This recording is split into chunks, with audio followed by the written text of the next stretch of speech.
Halo semuanya, jumpa lagi dengan Awan Chai di sini, duta pajak abal-abal, pelatih kesulitan pajak pertama dan satu-satunya di Indonesia.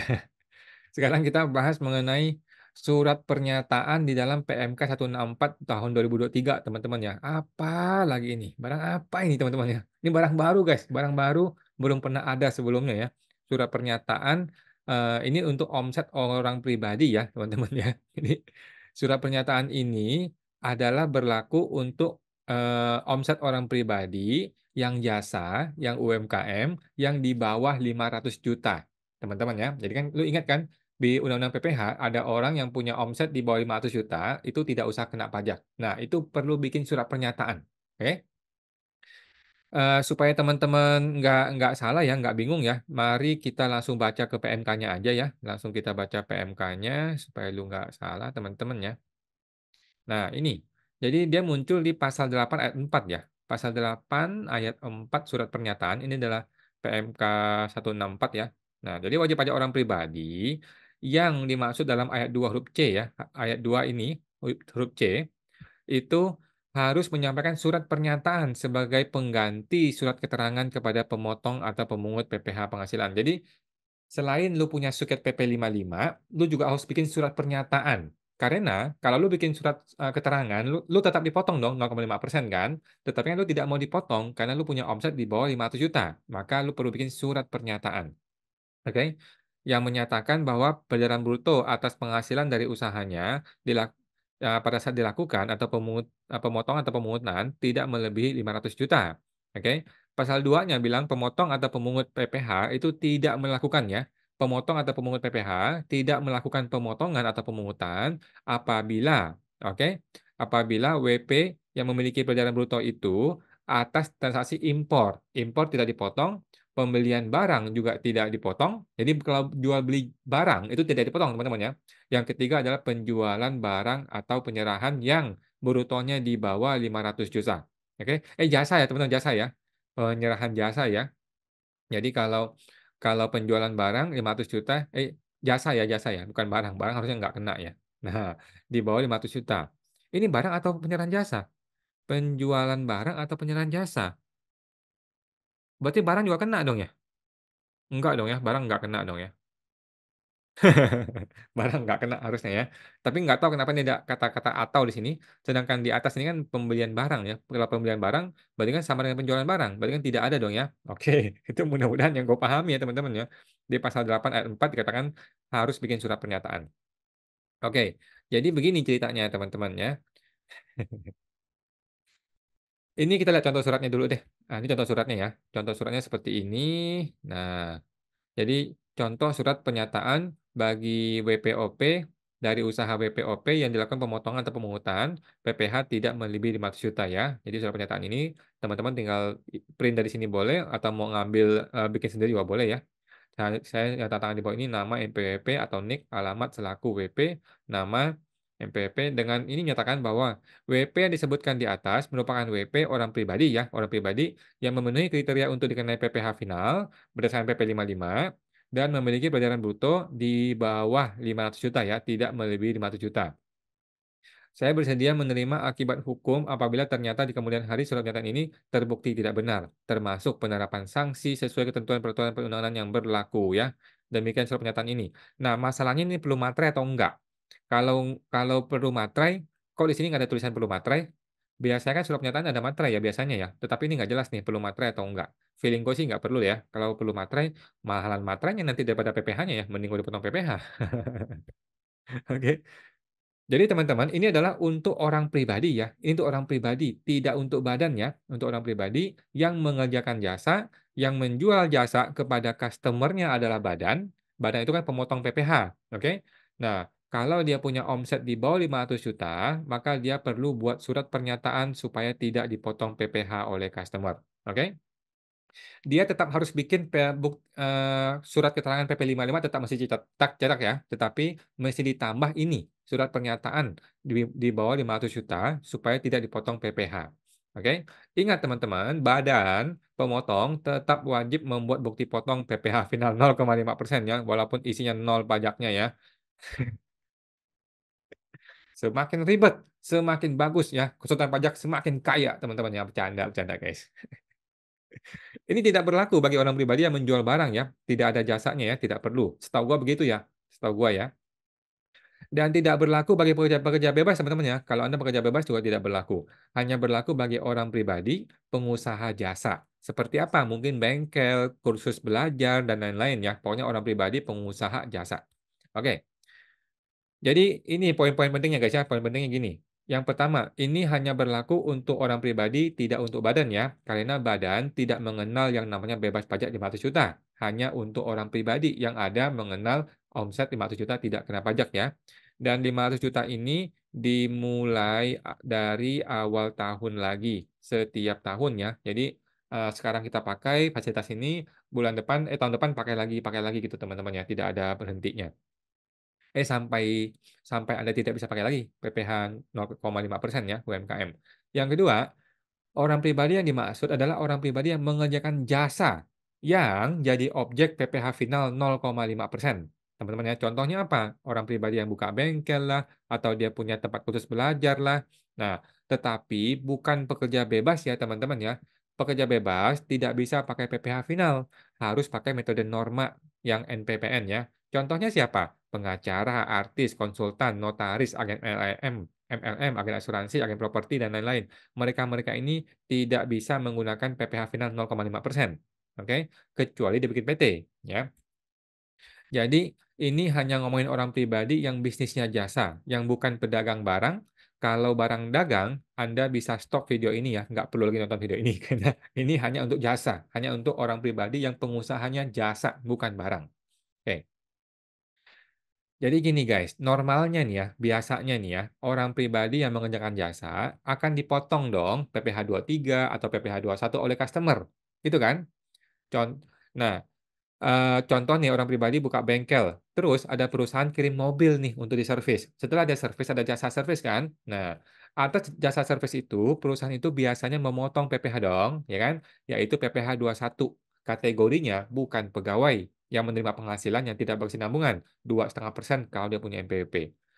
Tapi jika Anda punya suket PP 55, maka lu akan dipotongnya itu PPh final 0,5%, bukan PPh 21. Oke ya, orang pribadi, pengusaha jasa yang punya suket PP 55 akan dipotong PPh final 0,5%. Oke. Nah, karena dipotong, ma eee, maka Anda tidak perlu bayar sendiri lagi ya, karena lu sudah dipotong oleh si customer, maka lu tidak perlu bayar lagi. Lu cukup bayar sendiri aja atas yang belum dipotong. Ya siapa tahu lu ada terima, memberikan jasa kepada PT, CV, tapi dia nggak motong nih, dia langsung bayar full. Nah, maka lu bayar sendiri PPh-nya, oke. Kalau dia potong, maka kita tinggal diperhitungkan, kalau dia tidak potong, kita bayar sendiri, oke. Serumit itu teman-teman ya. Nomor 4. Tapi, kalau lu punya omset di bawah 500 juta, lu kan tidak mau dipotong dong, ya kan? Karena kan lu punya omset di bawah 500 juta, lu tidak usah bayar pajak. Tetapi kan si PT itu mau motong. Si PT atau CV itu yang punya mobil, yang menerima jasa dari Anda, mau motong dong. Karena kan dia wajib potong. Nah, solusinya Anda membuat surat pernyataan ini. Surat pernyataan omset orang pribadi UMKM di bawah 500 juta. Oke, itulah esensi PMK 164 pasal 8 ayat 3 ya. Jadi, siapa yang perlu membuat surat pernyataan omset UMKM OP di bawah 500 juta ini? Yaitu orang pribadi yang menyerahkan jasa kepada badan pemotong PPh, tetapi omset orang pribadi ini masih di bawah 500 juta. Oke, aku ulangi ya. Orang pribadi yang menyerahkan jasa kepada badan pemotong PPh, tetapi omset orang pribadinya masih di bawah 500 juta. 4 unsur ini harus terpenuhi, barulah dia perlu membuat surat pernyataan itu. Oke? Nomor 5. Ribet nggak? Ya iya ribet teman-teman ya. Makanya bisnis konsultan pajak adalah bisnis yang masih sangat cemerlang teman-teman yang di negara yang kita cintai ini teman-teman ya. Bercanda, bercanda guys ya. Kenapa sih nggak lu bikin simpel aja guys ya? Nggak usah ada pemotongan. Semuanya diserahkan kepada WPOP masing-masing, bayar sendiri, beres urusannya. Kenapa nggak bikin gitu? Ya, semakin ribet, semakin bagus ya. Konsultan pajak semakin kaya. Canda guys. Atau dipotong aja deh semuanya. Kenapa sih nggak dibikin aturan? Dipotong aja semuanya, nanti kan dia bisa restitusi sendiri nih, orang pribadinya. Cuman dijamin ya restitusinya tidak akan diperiksa, kan gitu, gampang ya. Kalau metode seperti sekarang ini, sebagian nanti dipotong, sebagian tidak dipotong, kan ribet ya, guys, ya. Ya, gimana dia menentukan kapan dia kena 500 juta omsetnya? Contohnya, hari ini si bengkel ini buka 3 invoice. Kapan dia akan kena 500 juta? Kan dia bingung. Kapan dia masih dipotong, kapan dia tidak dipotong, kan bingung. Bingung nggak sih lu? Orang pribadi disuruh bikin gituan, pusing. Nah, belum lagi di PT. Di PT kalau dia tidak potong, kan dia terima surat surat pernyataan tuh, dia tidak potong dong, dia pikir beres dong. Tiba-tiba surat pernyataan itu hilang. Gimana? Gimana dia mempertanggungjawabkan PT ini terhadap pemeriksa pajak? Nanti kan pemeriksa pajak akan tanya, "Lu bayar beban ini, tapi lu nggak potong PPh. Mana bukti surat pernyataannya?" Hilang, mampus di PT itu, bayar sendiri dia nanti. Oke. Jadi aturan ini dibuat semakin ribet supaya apa? Supaya konsultan pajak semakin kaya raya, guys, ya. Orang-orang seperti gua semakin kaya, bercanda, guys. Sekali-sekali komedi nggak apa-apa dong, guys, ya. Komedi aja, guys, ya, bercanda. Nomor 6. Jadi solusinya apa? Ada 2 opsi yang gua tawarkan buat Anda teman-teman ya. Ini bukan saran profesional konsultan pajak ya, bukan ya. Ini hanya, simulasi gua saja ya. Opsi satu adalah Anda harus hitung sendiri dengan manual, dengan cermat ya. Setiap kali ada orang transaksi dengan lu harus hitung omset lu itu sudah berapa. Mateng lu.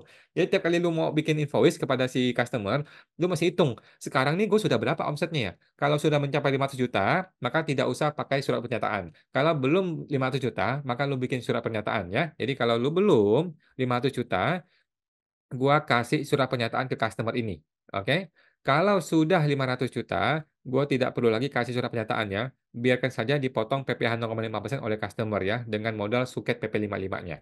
Nah, opsi kedua yang gue tawarkan kepada Anda semua ya, Anda buat aja deh surat pernyataan buat seluruh customer lu. Pokoknya semua orang gua kasih surat pernyataan, tidak usah potong, oke. Jadi si PT-nya customer-nya aman, sementara gua gimana? Lu tinggal bayar sendiri sesuai hitungan internal. Gitu, Bos. Gampang ya, beres ya, teman-teman ya. Tidak ada denda kan ya? Kan lu bayar kan? Lu tinggal hitung sendiri, lu bayar, jadi nggak ada denda, ya toh? Apakah ada konsekuensinya? Gua rasa nggak ada masalah ya, kan lu sudah dibayar, oke? Tapi nggak ngerti juga gimana nanti ya. Ini kan sama seperti SKB PPh 23 yang diterbitkan marketplace, kita tidak potong ya, tidak dipotong, nanti dia bayar sendiri di internal dia. Oke, tapi ini hanya iseng-iseng aja teman-teman ya. Opsi yang benar adalah opsi yang pertama ya. Yang pertama ini yang benar ya. Opsi yang kedua ini iseng-iseng aja. Karena pusing kan, pusing kita masih ngitung-ngitung. Ya udah deh, semua orang nggak usah potong, tapi gua nanti bayar sendiri. Oke, tapi nanti itu nggak ngerti deh gimana solusinya. Tapi yang benar adalah solusi yang pertama ya. Yang benar adalah ini, lu hitung yang benar, yang cermat, yang teliti. Setelah melewati 500 juta, barulah lu dipotong. Sebelum 500 juta, lu harus bikin surat pernyataan. Oke? Pertanyaan. Oke, pertanyaan. Bolehkah gue nggak mau buat surat pernyataan, tapi biarkan saja dipotong oleh customer? Oke, jawabannya tidak, teman-teman ya. Tidak bisa begini. Kalau lu begini, maka artinya di bulan Januari lu sudah punya omset melebihi 500 juta. Nanti malah salah sendiri kan, salah hitung nanti kan. Jadi jangan ya. Tetap kita harus bikin seperti itu. Harus tertib administrasi. Oke, teman-teman ingat ya, badan yang memotong, walaupun tidak memotong PPh 0,5% karena dia sudah punya surat pernyataan, tetap wajib bikin bukti potong, teman-teman ya. Teman-teman ya, wajib pajak yang badan, yang PT, yang CV, ketika lu menerima jasa dari orang pribadi, ketika dia punya surat pernyataan dan surat suket PP 55, kemudian dia punya surat pernyataan bahwa dia di bawah 500 juta, lu tetap harus bikin bukti potong, teman-teman ya, walaupun nilainya 0%. Oke, pertanyaan gua, buat apa ini? Buat apa? Supaya negara bisa tahu si orang pribadi, si kampret ini, si orang pribadi ini ya, si OP ini berapa sih omsetnya. Nah, itu teman-teman tujuannya ya. Jadi banyak sekali orang pribadi, bisnisnya jasa, kemudian semata-mata dia pikir dia jasa, dia punya omset di bawah 500 juta, dia nggak usah bayar pajak dan dia tidak usah ngitung gitu ya. Nah, sekarang negara nggak mau rugi. Sekarang negara udah pinter. Lu harus tetap terima bukti potong, di situ ada nilai DPP-nya. Ada nilai DPP-nya, tetapi nilai pajaknya 0%. Gitu ya. Sehingga negara bisa tahu, si kampret nih, si orang pribadi nih, berapa nih omsetnya lu, biar kita tahu gitu ya. Jadi semakin ribet, semakin bagus ya. Konsultan pajak semakin kaya guys ya. Bercanda, bercanda guys. Oke, jadi aturan ini tampaknya sepertinya ribet, tetapi memang ini benar teman-teman ya, inilah yang harus dilakukan. Kenapa? Karena negara itu selama ini kehilangan jejak, oke? Negara selama ini kehilangan jejak gara-gara tidak ada bukti potong, gitu ya. Gara-gara orang nggak dipotong PPh 21 dan tidak dilaporkan PPh 21 bulanan oleh si perusahaan, negara kehilangan jejak. Para karyawan ini berapa sih gajinya? Nah, makanya sekarang dibikin aturan baru kan, tetap mesti bikin bukti potong walaupun nol. Sama seperti ini, orang-orang pengusaha jasa ketika dia dipotong PPh 0,5%, walaupun dia dipotongnya 0% gara-gara omset di bawah 500 juta, tetap harus dibikin bukti potong supaya negara tidak kehilangan jejak. Ini sudah betul, karena negara mau mengejar sampai ke ujung dunia, sampai kemana pun lu lari, sampai dunia kiamat, lu tetap harus dikejar. Bukti potongnya tetap masih dikejar berapa sih omset lu, gitu teman-teman ya. Apakah ini ribet? Ya, begitulah ya teman-teman ya. Tetapi ini bagus buat orang-orang seperti gua ya. Konsultan pajak, bisnisnya masih sangat-sangat indah, masih sangat-sangat cemerlang untuk masa-masa 5, 10 tahun yang akan datang, teman-teman ya. Jadi saatnya gue promosi guys ya. Buat teman-teman yang mungkin itu calon konsultan pajak, mungkin lu konsultan pajak aktif, atau lu petugas pajak, atau lu seorang mahasiswa karyawan yang pengen berbisnis di dunia persilatan pajak nih ya, yang memang semakin menggila teman-teman ya. Kalau lu pengen punya omset 1 miliar per tahun contohnya, gua membuka kelas baru guys ya di bulan Februari nanti ya, program konsultan pajak pinter namanya guys ya. Di pelatihan PKPP ini, teman-teman akan belajar nih. Gua akan ngajarin lu cara mengembangkan bisnis pajak akunting lu hingga mencapai miliarder di era digital guys ya, dalam waktu kurang dari 2 tahun aja ya. Nah, dengan pelatihan intensif step by step dan live coaching online langsung dengan gue guys. Oke? Teman-teman nanti akan bergabung dalam komunitas yang eksklusif ya PKPP. Hanya kita-kita aja nih ya, orang luar nggak bisa masuk ya. Terdapat video pembelajaran step by step. Dan yang paling penting nanti kita ketemu nih guys ya, via live coaching interaktif ya setiap hari Sabtu, mungkin Jumat ya, mungkin Jumat di bulan Februari malam ya nanti, di bulan Februari nanti ya guys. Oke, manfaatkan masa promo ini guys ya, PKPP yang terbaik di tahun ini ya, dan satu-satunya di Indonesia nih ya, dari Duta Pajak Abal-Abal. Silakan daftar di website www.programkpp.com ya, www.programkpp.com guys untuk bergabung ya, dan sampai jumpa di kelas pertama Anda.